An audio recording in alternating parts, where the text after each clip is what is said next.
तो क्या बिहार में 1 से 2 चरण में होगा चुनाव? नमस्कार, मैं हूं फिरोज और आप देख रहे हैं BCA यानी बिहार चुनाव एनालिसिस। बिहार में 1 से 2 चरण में चुनाव होने जा रहा है। संकेत तो ये मिल रहे हैं। चुनाव आयोग की बैठक में जो बातें निकलकर सामने आई उसका लबो-लुबाब यही दिख रहा है, क्योंकि सभी बड़ी पार्टियों ने 1, 2 या 3 चरण में ही चुनाव कराने की मांग की है। सबसे बड़ा इशारा है वो जेडीयू के संजय झा ने दिया है। उन्होंने 1 चरण में ही चुनाव कराने की मांग की है। चलिए चुनाव आयोग की बैठक में क्या कुछ हुआ उसका विश्लेषण करते हैं। बिहार विधानसभा चुनाव के मद्देनजर शनिवार को चुनाव आयोग ने पटना में एक बड़ी बैठक की। इस दौरान 12 मान्यता प्राप्त दलों के प्रतिनिधियों ने अपने अपने सुझाव और मांग को चुनाव आयोग के सामने रखा, जिसमें सबसे बड़ी मांग 1 फेज में चुनाव कराने की जेडीयू के कार्यकारी अध्यक्ष संजय झा ने चुनाव आयोग के सामने रखी।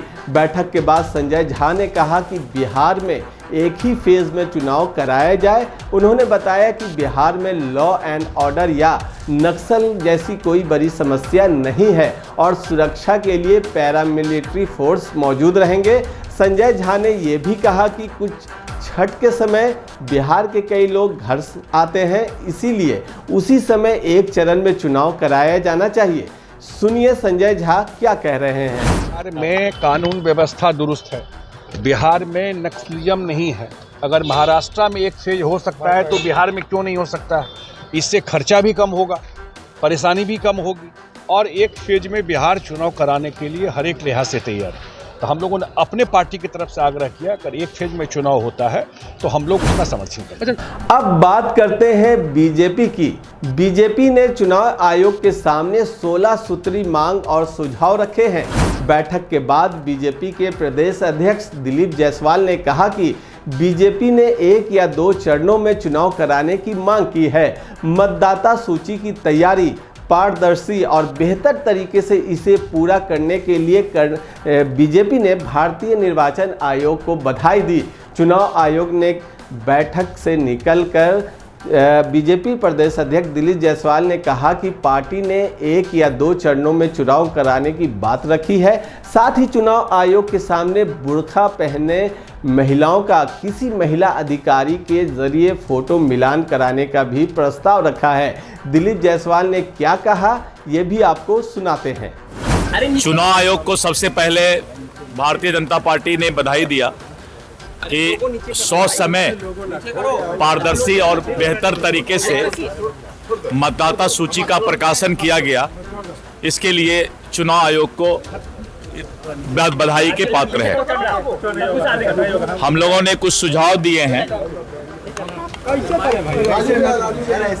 कि जो बिहार में चुनाव हो रहा है, चुनाव के 1 दिन पहले या 2 दिन पहले पैरामिलिट्री फोर्स जो हमारे पिछड़े समाज, अति पिछड़े समाज, दलित समाज का गांव है, वहां पर उनका जो है पैरामिलिट्री फोर्स का उपलब्धता और उनका जो है वहां पर मार्च कराया जाए, जिससे कि वोटर के बीच कॉन्फिडेंस जगे कि उनको किसी तरह का कोई दबाव नहीं डाला जाएगा।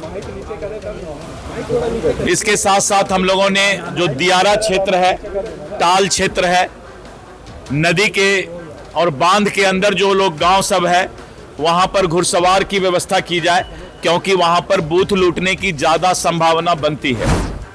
इधर विपक्षी पार्टी आरजेडी ने चुनाव आयोग से 2 फेज में चुनाव कराने की मांग की है। जो नाम काटे गए हैं उनकी अलग सूची जारी करने की भी मांग की गई है। चुनाव आयोग से उन्होंने कहा है। साथ ही बीजेपी की मांग बुर्का हटाकर महिलाओं की जांच कराने पर आरजेडी ने विरोध किया है। बैठक के बाद आरजेडी के सांसद अभय कुशवाहा ने कहा कि एसआईआर की प्रक्रिया पूरी हो चुकी है तो इसकी ज़रूरत ही क्या है। उन्होंने ये भी कहा कि दलित टोलों में प्रशासनिक व्यवस्था पूरी तरह से होनी चाहिए ताकि वोट देने में आसानी हो। सुनिए अभय कुशवाहा क्या कह रहे हैं। कि संवेदनशील बहुत सारे जो बूथे हैं उसकी भी सूची हम लोग सौंपने का काम करते हैं। उस सूची को भी प्राथमिकता देते हुए संवेदनशील जो बूथें हैं जहां पर कमज़ोर वर्ग के लोगों को वोट देने से रोका जाता है, वो तमाम बूथों को चिन्हित कर करके उस पर विशेष ध्यान देने की आवश्यकता है। तीसरी पॉइंट हमने ये भी कहा कि ये जो चुनाव के टाइम में जो कैंपेनिंग के दौरान जो अमर्यादित भाषा का इस्तेमाल जो लोग करते हैं और जो व्यक्तिगत टीका टिप्पणी करते हैं, उस पर आयोग एक सख्त निर्देश जारी किया। आइए अब जानते हैं चुनाव आयोग के साथ बैठक में राजनीतिक दलों से संवाद में क्या कुछ मुख्य बातें रही। चुनाव आयोग ने कहा कि राजनीतिक दल जनतंत्र की आधारशिला है। सभी दलों को पारदर्शी चुनावी प्रक्रिया के हर पड़ाव पर अपनी भागीदारी सुनिश्चित करनी चाहिए। आगे चुनाव आयोग ने कहा कि चुनाव के पर्व को सौहार्द से मनाएं, मतदाताओं का सम्मान करें। साथ ही चुनाव आयोग ने आह्वान किया कि चुनाव की पारदर्शिता का अनुभव करें। हर बूथ पर राजनीतिक दल अपने पोलिंग एजेंट नामित करना न भूले। इसके अलावा राजनीतिक दलों ने मतदान केंद्र पर 1200 मतदाताओं की अधिकतम संख्या निर्धारित करने के लिए आयोग को धन्यवाद भी दिया।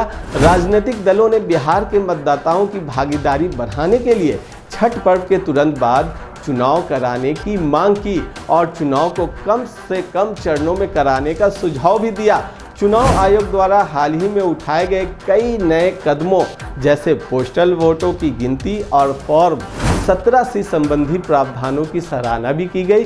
सभी दलों ने चुनाव आयोग पर अपना पूर्ण विश्वास व्यक्त किया और स्वतंत्र, निष्पक्ष और पूर्णतः पारदर्शी चुनाव सुनिश्चित कराने के लिए चुनाव आयोग में पूरा विश्वास जताया।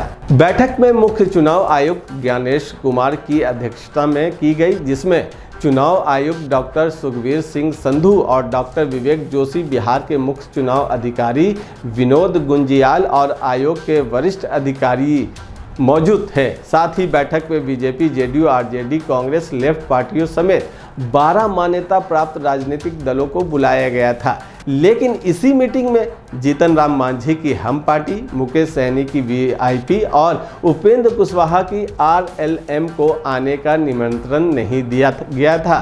तो आज हमने बिहार चुनाव एनालिसिस में चुनाव आयोग की बैठक का संपूर्ण विश्लेषण किया, जिससे ये साफ पता चलता है कि बिहार में चुनाव 1 या 2 चरण में ही होने जा रहा है या उम्मीद जताई जा रही है। बैठक से तो ऐसा ही लग रहा है, लेकिन देखिए आखिर फैसला चुनाव आयोग को ही लेना है कि वो कितने चरण में चुनाव कराने जा रही है। लेकिन बैठक से जो लबाब जो सामने आया उससे ये आया कि 1 या 2 चरण में चुनाव हो सकता है। फिलहाल आज के लिए इतना ही। आप बने रहिए NBC 24 न्यूज़ के साथ। मुझे दीजिए इजाज़त। नमस्कार।